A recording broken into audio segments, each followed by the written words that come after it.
In these final days, I can feel the silence closing in around me. A silence so full, it almost hums.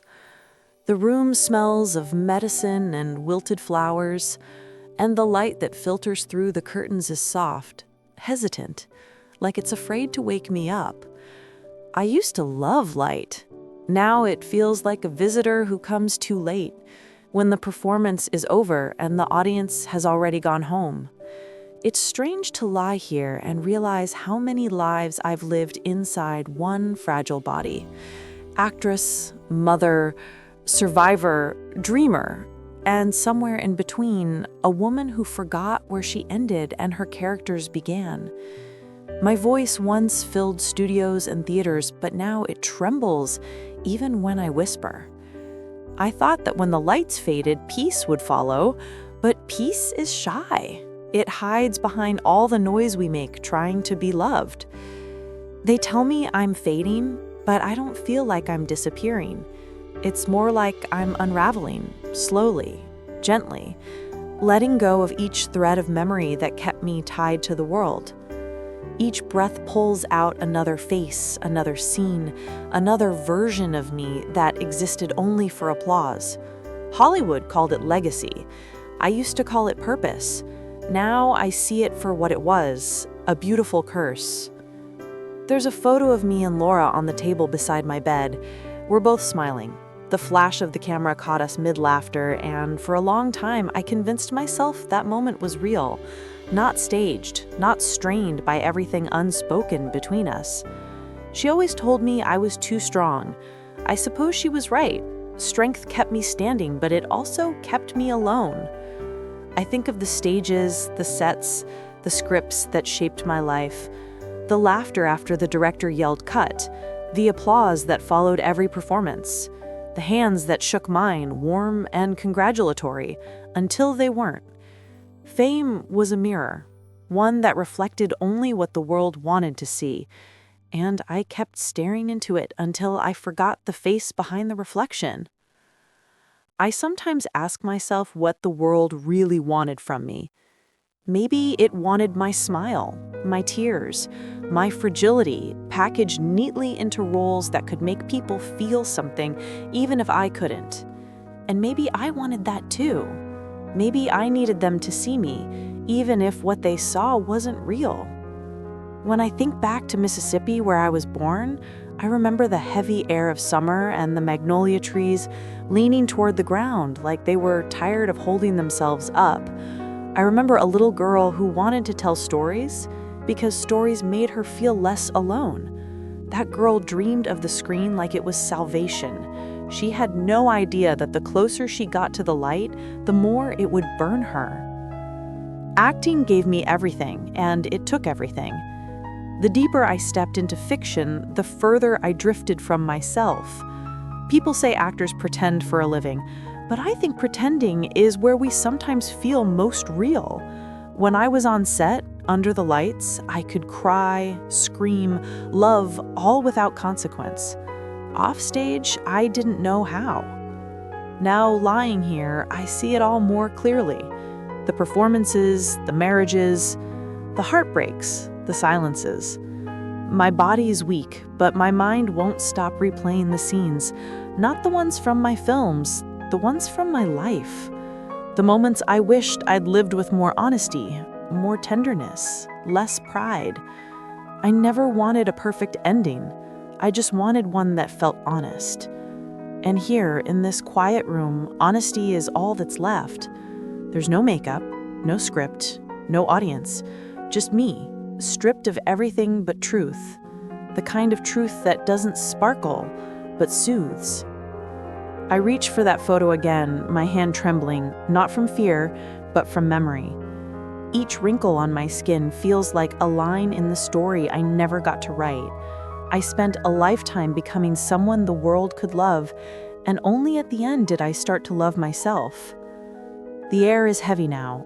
The rhythm of the oxygen machine is steady, my last scene partner. Outside, the wind moves through the trees, soft, distant, almost like applause. Maybe it's just my mind playing tricks, or maybe it's the world saying goodbye. The curtain is falling. I can feel it. But I'm still here, still listening. I'm not afraid. I'm just tired. Tired of pretending. Tired of fighting to stay visible. I've done enough. If anyone ever listens to these words, I want them to know I wasn't afraid of dying. I was afraid of forgetting who I was before the world told me who to be. Now, I think I finally remember. And that, I think, is peace. When I close my eyes, I can still see it. That first light, harsh and golden, cutting through the dust of a small stage somewhere in Mississippi. I was barely 17, trembling in my shoes, my heart beating faster than the applause that would one day define me. The world then was small and slow. The town smelled of rain and gasoline, and dreams were things people whispered about, not chased. But I wanted more. I wanted to be seen. My first stage wasn't grand. It was an old community theater, its seats creaking with age and humidity. The curtain smelled of dust and memory, but to me it was sacred. The threshold between the girl I was and the woman I wanted to become. When I stepped into that light for the first time, something inside me cracked open. It wasn't confidence, it was hunger. The kind of hunger that doesn't fade once it starts. I remember my first line, how it caught in my throat, how the silence before the audience responded felt like eternity. And then the laughter, warm, immediate, electric. That sound carved itself into my bones. It told me I existed. I think that's where the addiction began. Not to fame, but to being seen, to feeling real in the eyes of others. My parents were proud, though my mother used to say, "Diane, don't lose your soul chasing shadows." I laughed then. I didn't know what she meant. I thought shadows were just the shapes we made when the light hit us. I didn't know that one day I'd live among them. I packed my things and went west, chasing that light until it nearly blinded me. Hollywood. I can still taste the dust of it. The city of illusions, of smiles that lasted only as long as the camera rolled. I was young, beautiful, and terrified. Every door I knocked on looked like an opportunity, but most of them were mirrors reflecting my desperation back at me. Still, I kept knocking. When I landed my first role, it felt like breathing for the first time. I told myself I'd never forget who I was. The girl with magnolia flowers in her hair, who dreamed under a Mississippi sky. But each role I played chipped away at that girl. With every line I delivered, every tear I shed on cue, a little piece of her fell away. I became a collection of borrowed emotions, a mosaic of other people's pain. There were nights when I'd come home after a long shoot and stand in front of the mirror trying to find my own reflection. I'd touch my face and whisper, "Who are you tonight?" Sometimes I'd laugh. Sometimes I'd cry. Sometimes I'd feel nothing at all. That was the most dangerous feeling, the nothingness. Success came quietly, then all at once. My name started appearing on posters. Critics wrote about my range, and people began to call me a star. It should have felt triumphant, but it didn't. Fame is a strange kind of love, intoxicating but conditional. It adores you loudly and forgets you quietly. I told myself I was happy. I smiled in interviews, thanked my directors, and talked about the craft like it was a holy thing. And in some ways, it was. Acting gave me language for emotions I didn't know how to name. It gave me belonging. but it also asked for something in return. Everything. There were sacrifices no one warned me about. The loneliness between projects, the way people stopped seeing you as human and started seeing you as potential. The endless comparison to younger women, to newer faces, to versions of yourself you could never become again. I tried to keep my heart anchored in something real. I fell in love, married, had children, but even then, I carried the stage inside me. Every argument, every tender moment, part of me was watching, remembering how it might play under a different light. It's hard to be present when you're always performing, even when no one's watching. Laura was my greatest role and my hardest truth. She was light, pure, sharp, and unforgiving. I wanted to be her shelter, her guide, but sometimes I think I was just another storm she had to survive. I was ambitious, driven, consumed. I thought I was doing it for us, for her, but looking back now, I see I was running from something. Maybe from the quiet, maybe from myself. The first spotlight was a blessing. It showed me who I could be, but it also cast a shadow that followed me everywhere I went. I became addicted to its warmth, even when it burned. I chased it across decades, through heartbreak and triumph, through motherhood and aging. It made me radiant, and it made me lonely. Now, when I think of that girl on the stage in Mississippi, trembling and wide-eyed, I want to tell her something. I want to tell her that the light she's chasing will never be enough if she doesn't learn to find it inside herself. I want to tell her that applause fades, but love, real love, is quieter, deeper, and lasts longer than any standing ovation. But I suppose she wouldn't listen. I didn't. None of us do when we're young and the world feels infinite. We think the spotlight will make us whole, but what it really does is reveal every crack we've tried to hide. I was so young when it began, and now in this quiet room, I realize it never really ended. The light I chased has followed me here, soft and golden, no longer harsh. Maybe it was never outside me at all. Maybe it lived within me the whole time, waiting for me to finally stop performing long enough to notice. The first spotlight wasn't just the beginning of my career. It was the moment I lost and found myself, all at once. And as I lie here now, I can still feel its warmth, gentle this time, forgiving, like it's telling me, "You've done enough, Diane. You can rest." There was a time when I believed that becoming someone else was the truest form of freedom. Every role I took was another life I could escape into, another self I could borrow when my own skin felt too heavy. I thought acting was honesty, the ability to feel everything, to live 1,000 emotions without the consequences of any.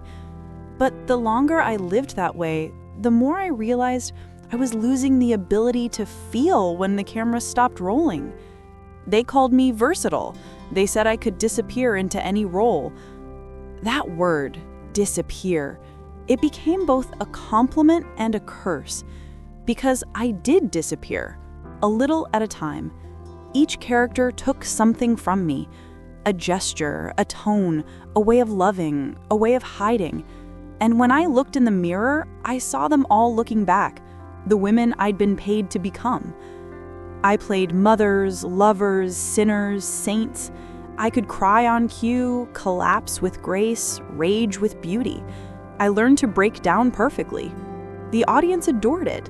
They called it authenticity, but it was choreography. Pain rehearsed is pain controlled. And maybe that was why I loved it, because control was the one thing I never really had. Behind the lights, I was more fragile than anyone knew. Every time a director called cut, A part of me longed for someone to keep watching, to tell me I was still worth seeing when the performance was over. But life doesn't give you applause for surviving yourself. It only gives you silence. I think about the masks I wore, not the ones for the camera, but the invisible ones. The smiles that hid exhaustion, the laughter that covered the loneliness, the kindness that came from guilt. The industry teaches you to perform even off stage, to turn every heartbreak into a story people can consume. And I was good at that. Too good. The truth is, I didn't always know how to be real. I built a life from scripts and direction, but when it came to my own choices, I hesitated. I second-guessed. I lived like a supporting character in my own story. That's a strange thing to admit after decades of pretending to be everyone else. Laura once asked me, "Mom, who are you when you're not acting?" I remember freezing. I wanted to tell her that I was still figuring it out. Instead, I smiled, brushed her hair back, and said something rehearsed, something safe. I wish I hadn't. Because she saw through me even then. Children always do. They recognize truth before they can name it. I was proud of her. Still am. She became everything I hoped she'd be. Strong, fierce, talented. But pride can be a shadow too, hiding envy, fear, regret. Watching her succeed where I once struggled was like holding a mirror to all the things I'd denied myself. I told myself I was her teacher, but she was my mirror. And sometimes mirrors are cruel. We had our fights, the kind that leave echoes long after words are spoken. She called me controlling. Maybe I was. I wanted to protect her from the same hungers that consumed me. But in doing so, I fed her a different kind of fear, the fear of never being enough. I see that now. I see how love can twist itself into something unrecognizable when it's wrapped too tightly around your own pain. There's a line I once said in a film, I can't even remember the title anymore, where I told another character, "Every mask we wear eventually grows into our skin." I thought it was poetic when I said it. I didn't realize it would become a prophecy. I wore masks for decades, for audiences, for lovers, for friends, for family. Some were beautiful, some were heavy. I wore the mask of resilience, of grace, of strength. People called me inspiring. They didn't see the cracks beneath the paint. I'd smile through interviews while silently begging for the permission to stop performing. But the world doesn't let women like me rest. It demands that we keep shining, even as we crumble. There were nights when I'd remove my makeup and stare into the mirror, the room quiet except for the ticking of the clock. I'd trace the lines on my face, the wrinkles carved by time and sacrifice, and wonder if anyone would still love me without the illusion. Could I love myself without it? I wasn't sure. And yet, despite everything, there were moments, brief, fleeting, when the mask would slip. In those moments, I felt truly alive. They didn't happen on set or at premieres. They happened in small, unguarded spaces, watching the sunset from my porch, cooking a meal for someone I loved, hearing Laura laugh without resentment. Those were the real scenes, the unscripted ones. But I didn't always know how to hold on to them. Fame gives you everything except the ability to be ordinary. And I think I missed that most, the ordinariness of being unseen. There's a strange relief in anonymity, a quiet safety in not being anyone's symbol. But once the world names you, it doesn't easily let you go. You start living up to an image instead of a self. Now, in the stillness of this room, I can feel the masks melting away, slowly, tenderly. The applause has long stopped, the lights are dim, and I no longer need to perform. What's left isn't glamorous, but it's real. It's me, not the actress, not the mother, not the survivor, just Diane. If I could tell my younger self one thing, it would be this: you don't need to wear every mask to be loved. The world may admire your performance, but only truth will set you free. I spent a lifetime pretending to be everything, only to learn that being myself, flawed, frightened, unfinished, was enough all along. And maybe that's the hardest role of all. Love is supposed to be the thing that saves us, isn't it? The anchor in the storm. The reason we keep breathing when the air gets too heavy. I believed that once. I believed love would fix what the world broke inside me. But love, real love, the kind that sees you completely, it asks for a kind of surrender I never quite learned. I loved many people in my life, and yet I often felt alone even in their arms. Maybe it was the actress in me, always aware of the invisible audience, always half watching myself from the outside. Even when I was being held, a part of me stayed just out of reach, like I was afraid that if I gave too much, I'd disappear entirely. My marriages, they were stories that began with light and ended in silence. I used to think it was bad luck. Now I see it was fear, my own fear of being known too deeply. It's a strange thing.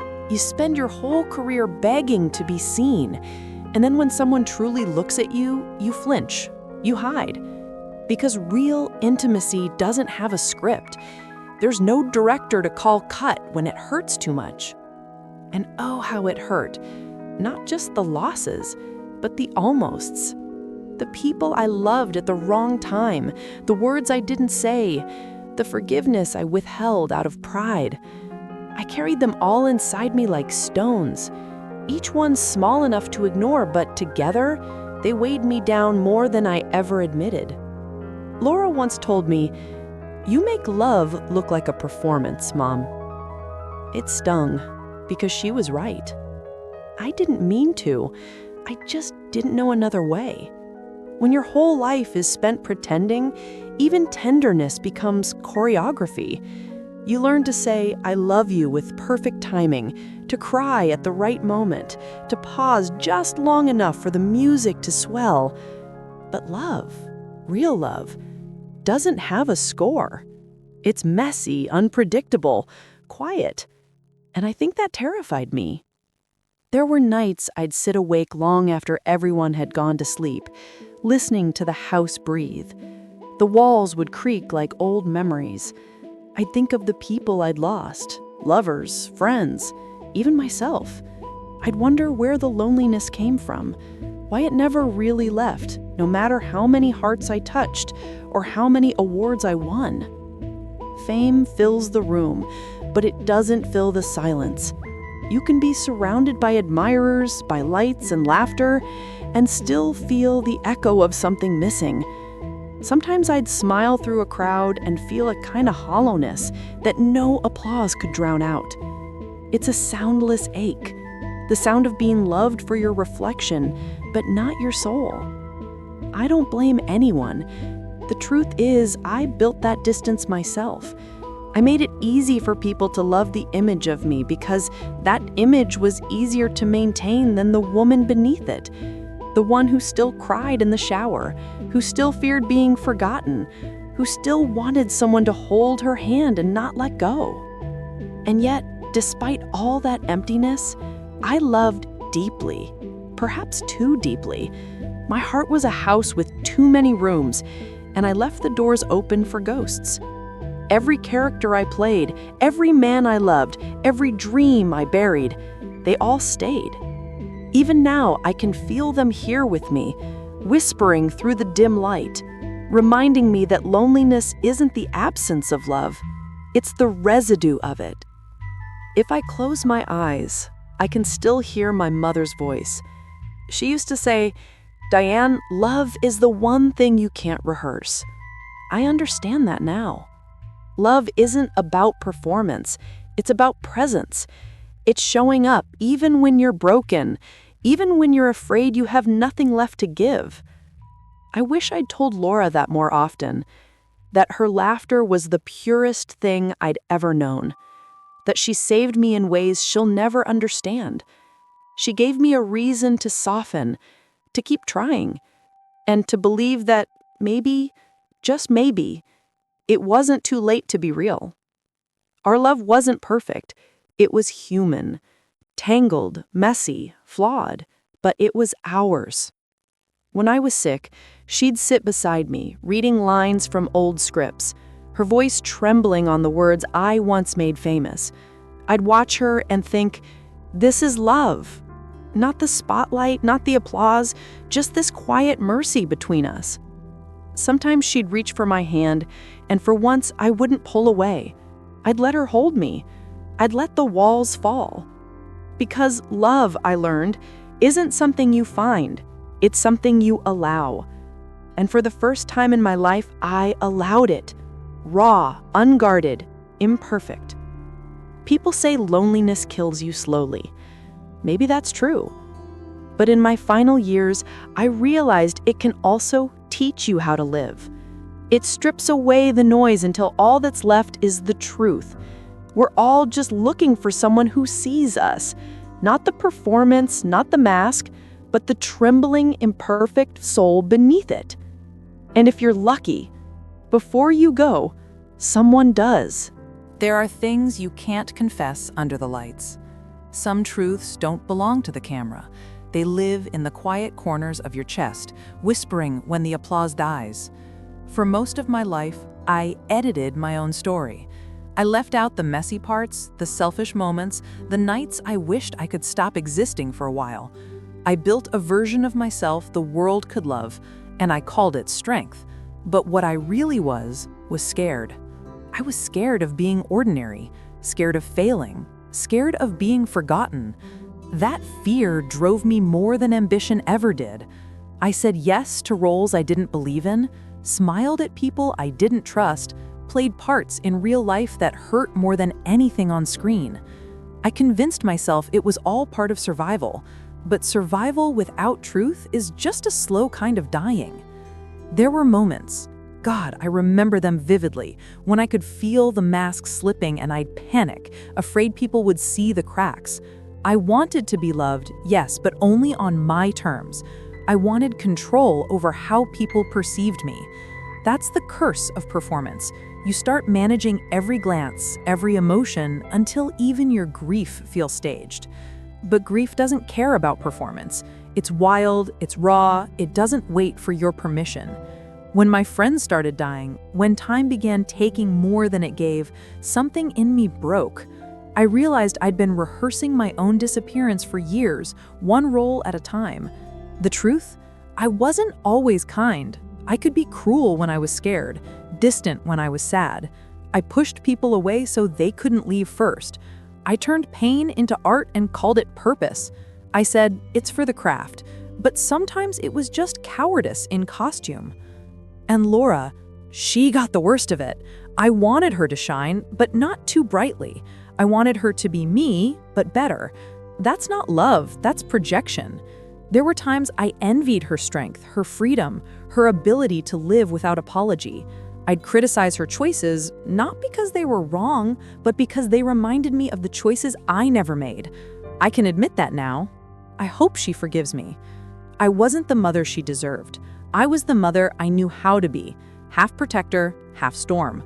When she'd look at me with those eyes, full of hurt and confusion, I'd feel something twist inside me. I wanted to hold her, but pride kept my hands still. I told myself it was discipline. It was fear. Fear that if I let her too close, she'd see how broken I really was. You spend your youth chasing perfection, thinking it will save you. You spend your middle years maintaining it, terrified it'll slip away. And then one day, you wake up old, tired, and you realize perfection was never the point. The point was to be honest. I wish I'd learned that sooner. There's a secret I never told anyone. In my 30s, after a film that broke me more than it made me, I almost quit. I remember standing on a balcony, looking out over Los Angeles, the city that feeds on dreams, and feeling this strange emptiness. I thought about stepping over the edge, just ending it, not out of drama, but relief. But then I heard laughter from the street below, a couple walking, drunk on love, alive in the way I hadn't been for years, and I stepped back. That moment, that sound, saved me. I never spoke of it again. Instead, I returned to work the next morning, smiled through interviews, gave advice about resilience. No one knew I'd been standing on a ledge hours before. Maybe they didn't want to know. The world loves its heroes, not its almost casualties. But that memory followed me, a silent reminder that I'd come so close to erasing myself that night. And in a way, I did. The woman who stepped back from that balcony wasn't the same. She was haunted, humbled, but also awake. I started to see life differently after that. I stopped chasing perfection and began noticing the smaller things, the way sunlight moves across a table, the sound of rain on an empty trailer roof between takes, the smell of coffee on set. Maybe that's what survival really is, learning to love the quiet, to find meaning in what remains when the spotlight fades. If confession is meant to cleanse, then let this be mine. I was both the hero and the villain of my story. I hurt people, I healed some. I lived half in truth and half in fiction. I gave the world everything it asked for, and in the process, I almost forgot who I was. But I'm remembering now. If anyone hears this, I want them to know it's never too late to begin again. Even at the end, there's still time to forgive, to say you're sorry, to let go of who you were supposed to be, and finally meet who you are. And if you ever find yourself standing on a balcony, staring into the dark, wondering if it's worth staying, stay. The world is still waiting for your unfinished story. Because every ending, if you let it, is just another way of saying you're still alive. There comes a moment, quiet and absolute, when the noise of life finally falls away. The calls, the lights, the applause, all of it fades until you can hear your own breathing again. That's where I am now, in the stillness, in the space between one heartbeat and the next. It's strange how peaceful it feels. I used to fear death.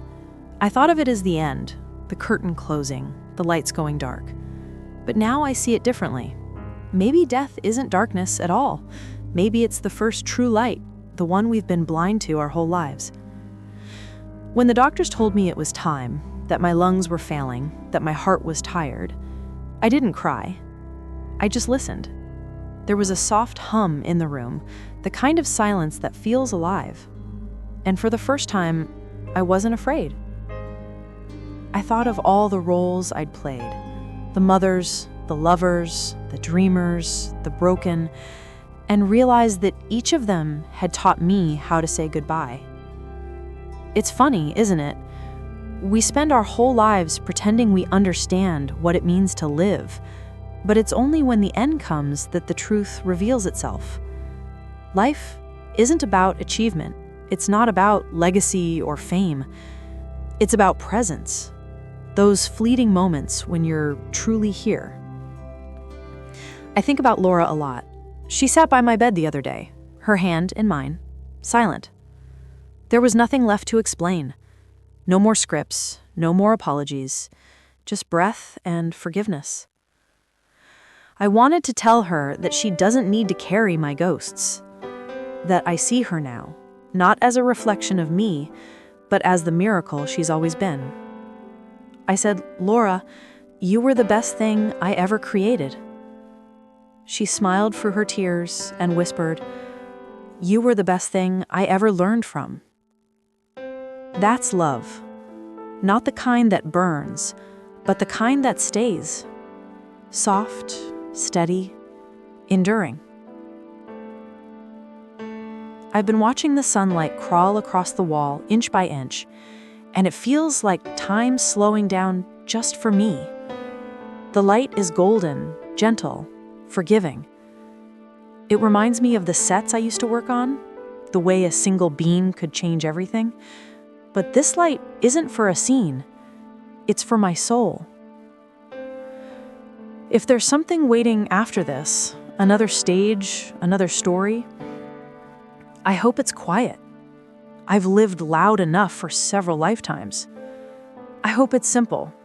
A field, a breeze, the sound of laughter in the distance.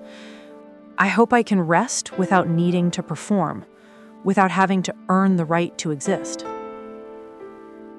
I wonder sometimes if the people we love are the light that guides us out.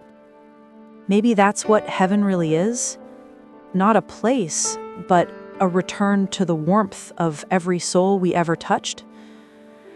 If that's true, then I'm already on my way home.